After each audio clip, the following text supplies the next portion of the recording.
We are all chasing something greater. It's not quantifiable. It's not ubiquitous. It's not the same for every person. It's success. And the cold, hard truth is, only some people have it in them to succeed. Do you? Well, what is success? The answer is, What Success Upturn? And we're bringing all the inspiration of What Success Upturn to you from those who have pushed relentlessly against all odds, beaten the competition, and won. Success Upturn reveals the other side of winning, the grueling long nights that end in failure, forcing you to get back up again. The sacrifices of family, friends, and faith, resulting in tears, rejection, and loss. We take an intense look at the financial stress following your own path can cause, and the do-or-die defining moments where those who don't have it in them give up, and those that do break through and enter a level of success where their faith, their family, and their quality of life is what they dreamed it would be, and more. In the end, it's your spirit that has the willpower and energy needed to break through the pain of brain-racking work, and it's your spirit that's rejuvenated and rewarded the moment your success comes rolling in. If you want to share your story and share your Success Upturn history, go online to successupturn.com or call 713-530-2455 to be part of the Success Upturn podcast today.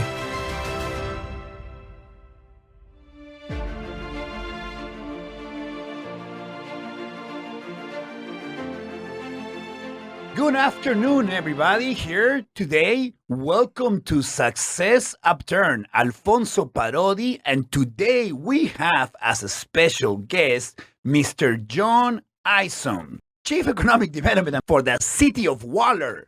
Welcome, Mr. John. Thank you, Alfonso. I'm glad to be here with you.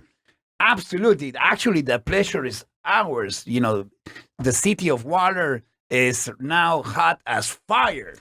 We all know that it's going to be actually the second county on growth in Texas by 2050, and is also going to have their curve of growth. The biggest curve of growth is going to be in the first 10 years, what is now to 2030, based on the reports that I have read. Yep. So I understand that you're busy. A lot of growth coming our way. That's right. We're that's right. So the thank new you. frontier. Thank you for giving us the time today. Absolutely. To share your success story. So, Mr. John, tell us a little bit about your first job as adult when you got out of college. How did your working life started? Okay. Mine actually started in college. The first adult job was with IBM at NASA. I was a sophomore at the University of Houston.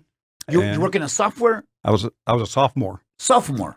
Second year at University of Houston. Okay. And got a job as an engineer's aide. Engineer? At IBM down at NASA through an employment service. That was mostly clerical work. Found out that was mostly making copies and updating programming manuals. Well, IBM is a huge company. Absolutely. I'm a citizen. I was born here, but back in my college days in 1990s, so somewhere around there, it was like the top place to work. Yeah, it was a pretty exciting time back then, especially since it's involved in the space program and all that kind of thing.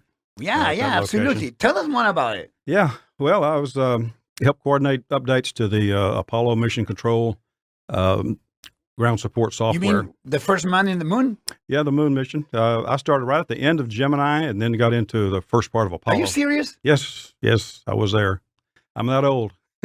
Wow, no, you look pretty young, sir. I would take that out of the picture. No, I was more impressed. I'm more impressed about meaning that a person who has been involved in in something that actually changed the world. Yeah. Well, we got out of the planet. It was an exciting time, very exciting time. So I was working as just a aide, clerk, that sort of thing. Then when the Apollo manned part of the crew started gearing up, that was kind of a slow time at first. Then it went really quickly. The crew part of Apollo started off with a very tragic fire on the launch pad in 1967, January of 67. Lost 3 astronauts at that time. So that put the whole program in a long delay. It's like living a movie right now, sir. Yeah. Yeah. I watch movies. I'm serious. That's when I was reading our pre-interview. Mm-hmm. I was like, for real? Well, it was very interesting. Once they started getting back to launches, it went very quick. There's something like 5 missions, I guess, in about 9 months. It was just every other month you work something a was day? happening. At least 36. A day, yeah, right? I would think so because there was a lot of competition with Russia at that time, other countries. Can you elaborate on that? Yeah, well, the Russians were actually the first in space, so we started behind and kept working at it. JFK made a goal of putting a man on the moon before the end of the decade, and that's what everybody's working hard toward. It was amazing to see everybody work together on it like that. But that's right. Everybody was really unified around that goal, I think, at that time. So the culture was supportive. Yeah. Yes, it was very intense. Right, it was. So we had, you had like the first crew launch was in October of 68, Earth orbit mission. And then immediately the next launch went to the moon. Wow. And that was How do you feel? Well, it was exciting. I mean, I was just a college kid. Like inside you. Oh, yeah. Very, very proud of being a part of that, for sure. Very proud of that. I'm proud right now. You're next to me. It was a great time. The Apollo 8 went to the moon, just circled the moon. That's where we first saw the first images of the Earth from space, just sitting out there by itself and that kind of thing. Apollo 9 then was a first test of the lunar module in Earth orbit.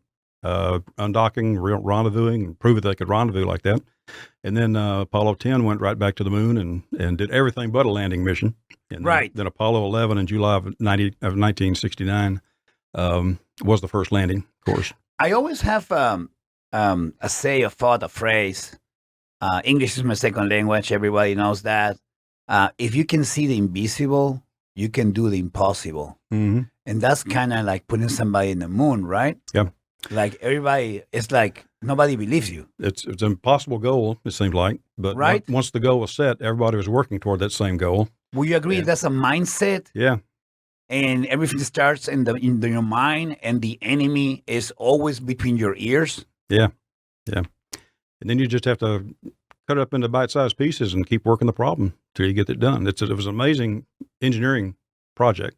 Absolutely. I was listening. I'm always every morning waking up at 3 in the morning, 4 in the morning, and I start my day by meditating and listening motivational videos. And this caught my attention. If you have a problem and you can fix it by paying for it, then you don't have a problem. Yeah. What you do have is lack ideas. Yeah. Yep. And that's kind of like mentality. Just because you pay for it doesn't mean it's going to change. And in what you're talking about is just the brightest minds. Yeah. Put them together. Right. How do we do in this podcast right now? Like, people are listening. Like, they're watching us. How? I understand how, but I really don't understand how. Somebody had the idea first, how to do that. Right. Yeah. And you were part of it. Yeah. And small part. how did your family? How did everybody, friends, and did people question you? Like, and even though you say you were in a small, but doesn't matter. It's a one project. It's everybody rowing together in one boat because that's the only way it works. Right. One team. Team comes always first, than the individual. Do you have? That was back in the 60s. Mm-hmm. Do you have any resistance? Plus, we have a war after that, so the country was a little divided, and they probably didn't want to budget. Can you tell us a little bit more? Well, I think the disappointing thing overall is that once we went to the moon, a few times. It just kind of dropped back and didn't continue to explore. You know, it fell back to just Earth orbit and the space station kind of deal in Earth orbit instead of continuing to explore. I think at the point of the moon landing, everyone felt like we were just going to keep going and, Mars and then see what else is out there. Yeah, they were selling tickets now. Yeah. And so there's some disappointment in that aspect, a few years after the moon landing that we didn't continue to do that. And what you think was behind, well, of course, if you can disclose and talk, because some things might be private or, non-disclose agreements, I don't know, me overthinking, but how did people feel about it?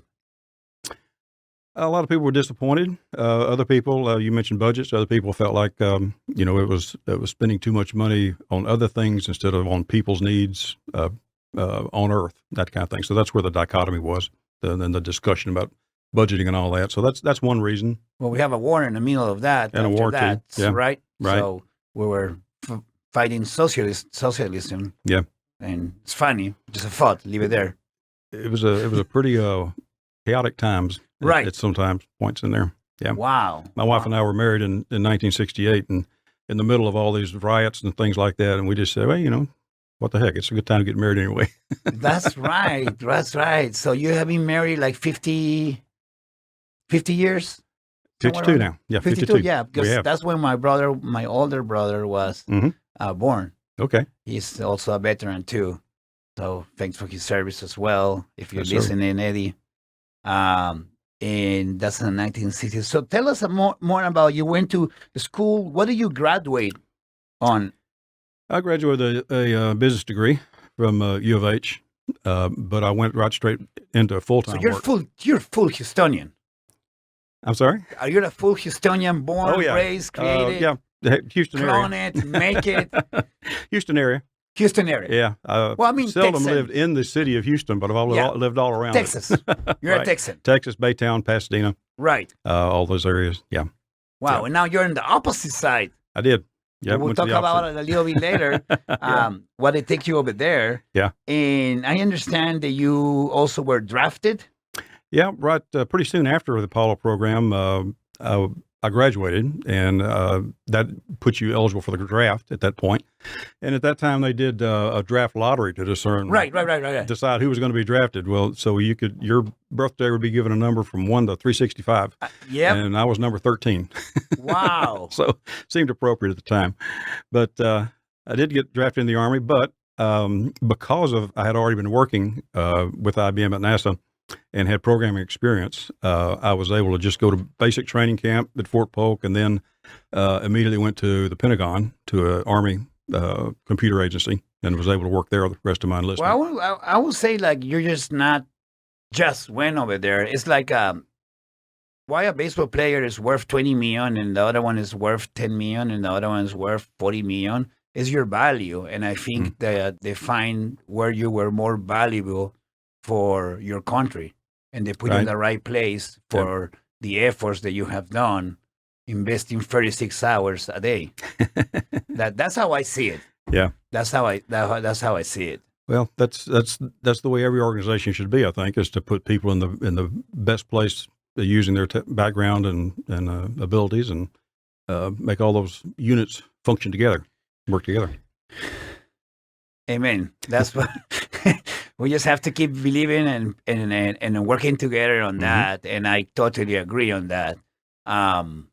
It takes time. It takes time and resilience, and don't give up, and faith. So, okay, let me get this again. You were married in 68 and you were gone at 69. Yep. How many years? On the Pentagon? At the Pentagon, it was really only about 14 months. Oh, 14 months. Right. You took your wife with you there? Yes, we lived in Alexandria, Virginia. Nice. About a mile from George Washington's home. Yeah, I went. You know what? I went over there. I'm a realtor, of course, and I was a director for the National Association of Hispanic Real Estate Professionals, and we had a conference just when COVID started in Washington to visit the president and all these things. So I bought my tickets and the whole fancy. They didn't allow me to cancel anything, but they canceled the conference. So I still fly. And when I got there, they allowed me to cancel everything, but it was too late. Mm-hmm. I have the whole town for myself and my partner. Like, for real. And even that's not long enough to see everything, is it? Right. We have 4 days, 5 days. Yeah. The restaurants were closing eventually, so we were eating on, they don't have HEB, but we were eating a wholesale market and things like that. But we did the whole tours, and we went everywhere. Yeah. And that's the only time I've been in Washington. Beautiful place, isn't it? Incredible. Yeah. But everybody over there was telling me this is never have happened in life. Mm-hmm. Like, you can walk. Like, we got scooters. We went all over. we actually got a bus ride at night. And because we were the only ones, they sent us a private ride. Mm-hmm. And they take us everywhere, everywhere at night. And so I know exactly where you work, right? Yeah. And it was an experience. Yeah, It was an experience. Great place to be. Yes, it was clean. Mm-hmm. It was just beautiful. I guess it's speechless. Everybody needs to see the nation's capital. Absolutely. And enjoy it. Yeah. Yes, really absolutely. I don't know how it is when it's crowded. Yeah. Yeah, I don't know. It's like Houston traffic. Yes, sometimes worse. Yeah. Well, sometimes your own perspective is your reality. Mm-hmm. You don't know what you don't know. Have you lived in another state? Nope, we really haven't. Just there is the only time we've lived outside of Texas. Okay. Well, yeah. Okay. So you have. Uh-huh. I lived in Florida for like 3 years in 2008. I got relocated because at that time my wife got relocated. Mm-hmm. And God bless Texas. God bless Houston. Yeah. It's different everywhere else, isn't it? Yes. And I love it. I love the beach and everything. I took a year off because the market took a year off for real. I tried to apply to Walmart, Target, all those things. They never hired me. And they were right. They shouldn't hire me because I will quit on the next job that I get. Mm-hmm. And I got my license and did well over there. But again, we have it so easy here. so easy in Houston. Mm-hmm. Like, for real. When I came back, after working in a so competitive place, because there's no jobs, nothing, I was like, wow, thanks God to give me perspective. Seems like there's always more opportunity around here. It's incredible. Yep. And I'm born here. I understand that your position is economic, develop opportunities. Mm-hmm. And in United States, it's amazing. It's just impossible that you don't work. Yeah. If you don't work, it's because you just don't want to work in a job that you don't like, but you will have a job. You're right. Right. No matter what. I washed cars when I got here. Yeah. And I didn't get paid because my crazy parents never got my Social Security. So I have my passport, but I never have a Social Security. So I have to wait 6 months. Yeah. And I got screwed and all these things, sleep in the floor for 6 months. And the day that I cried that I want to get out here, I got my Social Security. The next day I got a job and I never stopped 80 to 120 hours a week. That's how I learn English. If somebody wants to succeed, they should be able to in this area. It's just no excuse. Yep. Yes. Impossible is just an opinion. Yeah. And whatever anybody thinks, that's good. It will never define me. Yeah. Or shouldn't define anybody that's listening. Don't forget, everybody, if you're listening to this podcast, share it. It's also on video on our Facebook page, fb.com/Success Upturn. If you would like to be interviewed in this program, just call me at 713-530-2455. And of course, download us at Apple, Spotify, Stitcher, and Google Podcast. Just look for Success Upturn. So, Mr. John, what happened after the Army? I went back to work for IBM. At that time, they were getting into the Skylab program, and I worked there through Skylab. What's Skylab? Excuse my ignorance. Well, Skylab was the first attempt to prove that you could operate a space station above the Earth. So, this was before the International Space Station. It was the transition to that. where they showed that they could work in space. They had I don't know if we're like 7 billion. I don't think too many people have the experience that you have had. So thank you for sharing. Yeah, they had 3 different crews went to Skylab. During that time, I took a different kind of position. Was what was called an IBM flight controller. We worked with the NASA flight controllers. Everybody's seen the picture of Mission Control with the world map in front and all that. Well, the IBM controllers are in a different room, interfacing with those flight controllers and making inputs for them and making sure the computer's running smoothly and those kinds of things. So that was a lot of fun as well. Bet. Yeah. It's kind of interesting if you think about the computer power that you have in your phone Right. right now. My phone has 4 gigabytes of RAM, random Right. access memory for operations. That's equivalent to 4,000 megs. Right. The Apollo mission computers ran on 1 meg of RAM. And we got it to the moon. 1 meg. That's all it ran on, as opposed to 4,000 meg in a 4 gig machine. And then in terms of storage, my phone's got 256 gigabytes. Right. 256,000 megs. We ran Apollo missions on 29 meg. So just goes to show you how things have changed and how much computing power we have on our phones. Absolutely. these days. Absolutely. It's Even just cell crazy. phones. I was back in Peru and I went to college, one of the best college, Universidad de Lima in Peru. And I remember having my first cell phone, those big ones in the 90s, that Yeah. you can throw to someone. And now they're so small, and you have all type kind, and most don't understand how much work has been done in Yeah. order to get to that level. That's technology. Back then we had 500 programmers at IBM. And the reason for that, and just programming, 29 megs of storage and 1 meg of random access. And the reason for that is that we had to operate in real time. The missions Right. had to operate in real time.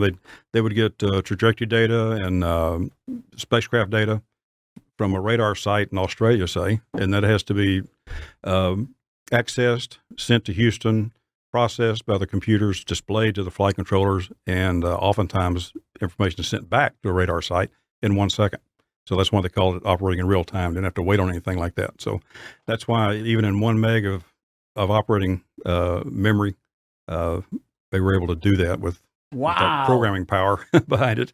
So how do you felt in the countdowns, like 10, Yeah. 9? Tell me about it. I want to hear it. It was always scary, always tense, Right? for sure. They could call it off at 2, call it off and go wait another day. So That happens often? Didn't happen real often, but it was always a possibility.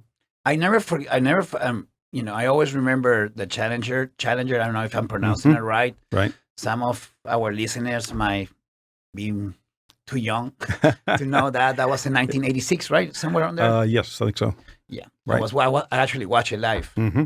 Yeah. That was very, there was a teacher. It was like, Space flight has always been absolutely dangerous. I mean, you just think about it as an engineering project. That's just amazing. What happened? Something, I think they had the theory. Yeah. It was related to another explosion, just like Apollo 13 was, or similar. Apollo 13 had an explosion as they were going to the moon. They had no Right. power, so they had to just had to keep themselves alive until they got to the moon, and then basically did a slingshot around the moon, being captured by its gravity, and sling it back toward Earth Right? without being able to do any power moves. Right. Is also. If anybody hadn't watched the movie Apollo 13, they can enjoy that one. Yes, several times. Yeah. It's a classic. It is. But every mission, that was a possibility. Yeah, so Of course. it's If really there's amazing. a risk in any. It's amazing how much we got done, I would say. Yeah, there's always in flights, there's a risk. You just Yeah. don't know it until you experience it. Absolutely. And like the guy, forgot his last name right now, the gentleman that landed on the river, and that's insane. Oh, yeah. In New York, Yes, Yeah. that's insane. Yeah. Like seriously. you have to know what you're doing. And when you hear his voice, Yeah. so calm and so cold, Yep. like beyond cold. Yeah. And then being questioned. Mm-hmm. Well, that wasn't a movie, at least. What do you think about James Lovell on Apollo 13? They're gliding toward the moon. All of a sudden, they hear an explosion. All their power goes out, And all he says is, Houston, we got a problem. He's pretty calm too at that point. They just, those guys are experienced. They just know they have to work the problem and not get excited. And what kind of training they have for that mental toughness? Well, most of them were military test pilots, first place, before they went to the astronaut program. So like the movies, they just almost get to the air. Yeah, they had that kind of experience. They probably already had plane crashes and the ejections and different things like that they'd had to deal with before I would die in a heart attack, probably. Yeah, me immediately. Too. Me too. Seriously. Yeah, that's for sure. That's for sure. I experienced that when I had my first shark encounter in Florida. I used to be a professional surfer. And there's a beach that's called New Smyrna. It's the capital world of shark attacks. Small sharks, like maybe 5 to 7 feet. They're still big, right? Yeah. But when I saw my first one, I literally happened what it happened. Yeah, I can believe it. But then I got used to it. Yeah. Then I got used to it. I've been lucky. I hadn't had a fight with a shark yet. Yeah. What happened is the water is very mercury, so you don't see it there. So they don't see you. They don't like us. They just want to taste, but they don't have hands. Yeah. Yeah, they don't have, and then down back in South, and I drive the whole coast that year that I took off. Because I was a surfer. I went back to my roots to keep me alive. Yeah. To keep myself alive, because I was frustrated that I was not bringing anything. Even if I try. Yeah. I try to apply everywhere. Yeah, I was getting upset that people don't email me or Facebook me back in 1 minute. Yeah. So frustrating. Very frustrating. Yes, you are your own enemy. You are your own enemy. So, you decide to take a different direction in your life at a certain point. What make you elaborate? If you can, please elaborate on that. Why? And tell us more. Okay. During that time working at Skylab, in the early part of shuttle preparation, my wife Barbara and I were living, 2 young kids at the time too. We were living in Pasadena and Baytown at that point, and God had been dealing with me about my life and things to be involved in, how to spend my time, things like that. And in the early 1980, so you find yourself. I was a Christian all that time. Well, yeah. But I came to the point where I felt like he wanted to use me in a different way. You're right. So joined a church staff here in Waller at that time. Came to the church in Waller to do work with youth and music ministries. Right. So early 1980, we came to Waller. I served as a youth minister and worship leader there for 22 years full time, and then another 18 years part time, which just completed that in March of this year. Well, thank you again for changing so many people's lives. It was really great to minister to people, to work directly with youth and take them to camps and such, counsel with them, see them mature. Right, and that's what I'm talking about. Yeah. It was a very good time. Our kids, Danny and Christy, grew up in a small town. We enjoyed them having that small town experience, good schools, good teachers, and just a good small town. They were lacking now. Yeah. I also enjoyed the experience of not only leading choirs, but being able to sing in a choir. We had a choir of. You sing? Yeah. Can you sing? You want to sing a song for us? No, I don't. No, not okay. I'm pushing it. I know. I wish I can sing, but I got to. I honestly wish I can sing. All right. Yeah. I got to be with a group of actually about like 40 worship leaders, ministers of music, who did concerts and mission trips. So I got to sing with them several times, Canada and Mexico for mission trips. So those are great times as well. As part of that ministry. You do a mission trip a year, or what you were doing? Oh, well, our church did mission trips pretty much every year or every other year. And this singing group would just every once in a while we would do a Would you think that those mission trips are better than college? Kind of like, in a certain way, teach you what real life is about? Yeah. And when there's another world outside? Absolutely. And bring you back to Jesus? Yeah. I mean, you learn to serve much more on a mission trip. Yes. You learn to innovate. You learn to deal with whatever you have to deal with, Yeah. And so all those are good training. Newspaper from like 3 weeks ago. No water. Yeah, I've seen no food. I've seen high school students really learn to lead in and situations kids like happy that. as hell. Yeah. And poverty. Yeah. It's It's a lifestyle. You know, it's not really being broke is a mindset. Yeah.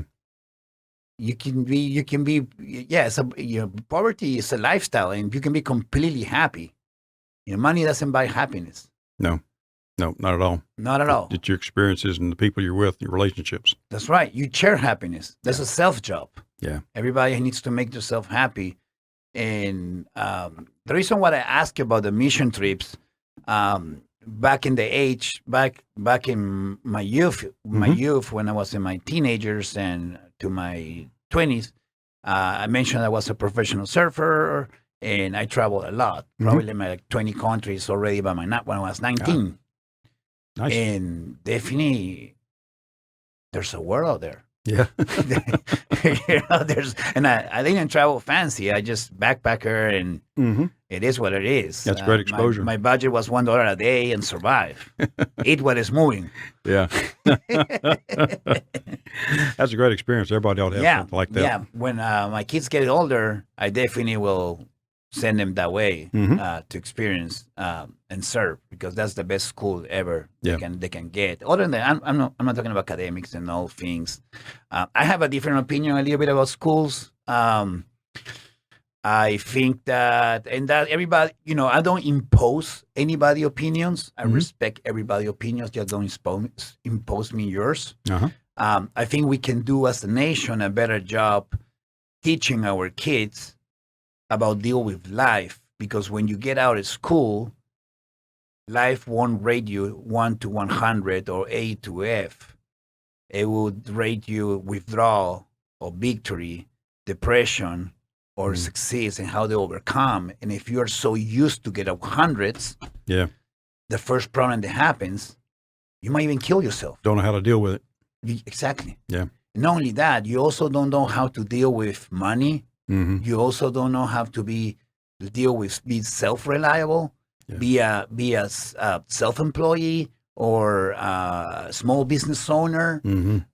They teach him to be dependent, and it's not, it's out to my pay grade, but I have the right to have my thoughts, right? And I respect everybody else's thoughts. And that's one thing that I don't understand here versus where I grow up, where it's, a third world, maybe it's a second world now, and the schools are completely different. But, there needs to be more practical experience taught in schools rather than just academics. And that's one reason I think that career and technology education in high schools is a very good step forward. Right. Absolutely. That kids can come out of high school with some kind of industry certification. That's exactly what I'm saying. They've been trained by a professional. They're not just learning things out of textbook, but they've been trained by a professional. Real life. How to do things, what really makes a difference on the job. I'll be happy to teach free. To me, teaching is therapy. Yeah. I love sharing. I have the heart of a teacher. In other words, like you just say, serve without a purpose. And that's the end of the day. So you were telling me you moved to Pasadena and Baytown, and you have a calling from God. You served 22 years. And what happened next? What was your next challenge? Well, about 1998 or so, I felt that the Lord still wanted me involved in church ministry, but also community service in other ways. So I ran for elective office. I was elected as a county commissioner in Waller County for the city of Waller and the northern part of the county. So that was a very interesting time, learning how how government works to make a difference in people's lives, make their lives better. I focused on roads and economic development myself during those times. So that was a very interesting learning period as well. And then during that time, the city of Waller actually set up a economic development agency. I helped with doing that as well as a commissioner. Helped set up authorize an election to where the city voters decided to have a half-cent sales tax in order to finance business attraction and more economic development. Right. for the city. It's growing. Yeah. It's going to be one of the biggest counties. And at that time, it wasn't. So that was a stimulus that was put in there, basically by self-stimulus by voters of the city, saying that we want to draw good quality economic development to the area. So well, it helps in every single way. Yeah. So I worked with the chamber, the Houston Galveston Area Council, which is a regional organization in the city. We got that election done, and then after my term completed on the county commissioners court, as I said, I focused on economic development a lot during that time, and I was very interested in that. I wanted to see the people in our community be able to work in our community, not have to get on a freeway and go to somewhere else to get a job. I agree. Spend that time commuting. Be able to be home in the evening when your kids are playing baseball, instead of being on the home commute and the road. 3 hours and 3 hours, you're already upset to get upset. Yeah. So I just felt like that was a ministry itself. That's right. And I totally agree with that in your vision. I 300% agree in your vision. So when the City Economic Development Corporation, or EDC, decided to hire their first full-time person, I decided I wanted to focus on that. So I applied, was hired, set up the office.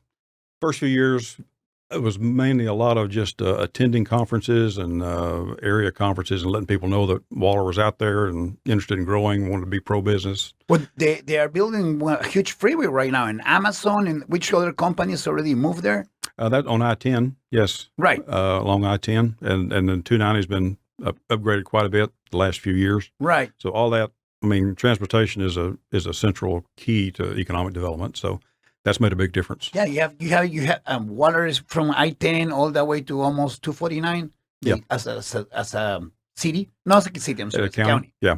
Two thoroughfares, I-10 and 290, which is interstate quality 2, basically. Yeah, you have a perfect triangle right there. 99, and then they're building, I believe, 36A. 36A is being feasibility study. In plans. Yeah, feasibility study. I look it online. Right. It's undergoing feasibility right now as to how they might be able to afford to build it and how much good it would do. But basically, that connects from Amazon, from the port of Freeport up across I-10, across 290, and to north of Hempstead, to create a transportation corridor there. That wow! So I hope a lot of business owners are listening to this, because this is a game changer, and there's a lot of land out there. If I'm a business owner and I want to contact you to know more about how can I move my business to Waller, what do they do? Do you have a phone number available that you can share? Sure. Our phone number is 936 931 5151.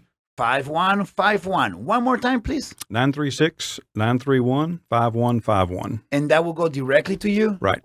That's a city of Waller. And then they set an appointment? Sure. And then you take it from there? I bet, absolutely. Be glad to see what they have in mind, what they're looking for. Maybe most of the contacts we get are people who already have a piece of land in mind, and they're considering a particular kind of business. And right. So they come and talk to us and see, what's involved in setting up that kind of thing. What's the need for it in the area? Those kinds of things. So we try to facilitate all that. Put them in touch with whoever they need to be in touch with to get their questions answered. For entrepreneurs, startups, we're connected to the Small Business Development Center at Prairie View A&M. Right. And so we can help them get over contact with them and put together a business plan if they've never done that before, because the SBDC has a lot of information about that sort of thing. Wow. I can say for myself, we are, as a real estate company, we are opening an office over there, and they have been incredible help. Yeah, so if you're out there listening to this podcast, a success podcast, don't forget to download us at Spotify, Google Podcasts, Stitcher, and Apple. And if you're looking to expand your business, don't think it twice. City of Waller and Waller County are going to be the second growest county in Texas by 2050. That's a 30-year trend growth. And in the next 10 years is going to be actually the biggest growth. So now it's already late. Jump on it. And call to which number? 936-931-5151. Thank you so much. So during the City of Water, you set up a lot of things. How many jobs they created from 2010 to 2020? Since that last census, we had actually, our population has grown about 1,100 from about 2,300 to 3,400. That's the city. At the city, 2,300 to 3,400. So 1,100 population growth. But we added about 12,000 jobs Wow. in the same time period. And then plus, a lot of people have seen the big Daikin manufacturing facility on Highway Right. 290. That's a 4 million square foot facility that has over 8,000 employees. Right. And that's not actually in the city of Waller. It's 2 miles from Waller, yes. but it's in our area, obviously, and they've kind of adopted us as their hometown. Right. So a huge amount of jobs out there right now, and that's stimulating a growth in residential. The Waller ISD school district is projecting 21,000 21 what? 21,000 Wow. new housing units in Right. the next 8 years. So they're Amen. They're in the process of building a new high school. I'm going to be right there, sir. That's what I'm opening an office. You're going to be and one of them, aren't you? Yes, that's right. That's Good. right. I see that growth. Welcome. I have the vision. So I've been studying for Yeah. a while until, we decided to execute, Mhm. because a dreamer without execution is just an illusionist. You have to execute. Absolutely. So we've grown. We've added manufacturers. One of the things I'm happy about was in 2015 we worked with our state representative to figure out a way to make annexations, voluntary annexations, a lot easier under state law for small towns like we are. So we were able to put that into effect so we could get utilities to people that actually wanted utilities and wanted to be in the city, but the state law had an obstacle to them getting there. So Very nice. by doing that, we were able to actually annex some business parks that we were already providing utilities to, and overall we added about 20 to 30% on the property tax base. Wow. And that's when you increase your property tax base, you reduce the rate of taxes that Right. you have to charge. So that helps everybody. Well, absolutely. I'm moving to water in a couple of weeks, and the tax rate is 2%. Yeah. So Yeah. I know it's different in each area, but that's low. Yeah. That's very low, actually. It makes the world a difference. It is. And so, what are your if anybody that's listening us right now want to ask you an advice of what are success factors? What are key success factors? What will be your take on it? Well, I've had obviously several different kinds of jobs as we've gone along, and So from the moon to the city of water. Moon, the Army, IBM, huge corporation, to one employee. Once again, One thank you employee so much for nonprofit. Sure. And my wife even kids me that she says she's still wondering what I'm going to be when I grow up. being here. Is that right? Keep changing. But to me, I think I guess the common thread is community involvement, trying to make community better than when you came, better than you found it, that sort of thing. I really have never sat down to say, okay, in 30 years I'm going to be this or that, or plan the success out way in the future or anything like that. That just hadn't been the way I do it. I tend to just what's the next thing that needs to happen, Right. and move to that. So I see success factors as doing your best in every place wherever you're placed, doing it in a professional manner, showing respect and encouragement to everybody that you're dealing with, collaborating with people, with other groups and other You need a team. organizations, You with always other need a team. individuals. Absolutely need a team to maximize the impact. Leverage. What you're going to be able to do. That's right. So I think those are all keys. Most of all, as a Christian, I believe it's our accountability to God for the talents He's given us, the family He's given us, the career opportunities He's given us, just to realize that we're accountable to Him for doing our best with it. Absolutely. It's when nobody is seeing you is what it matters. Yeah, that's right. That's absolutely right.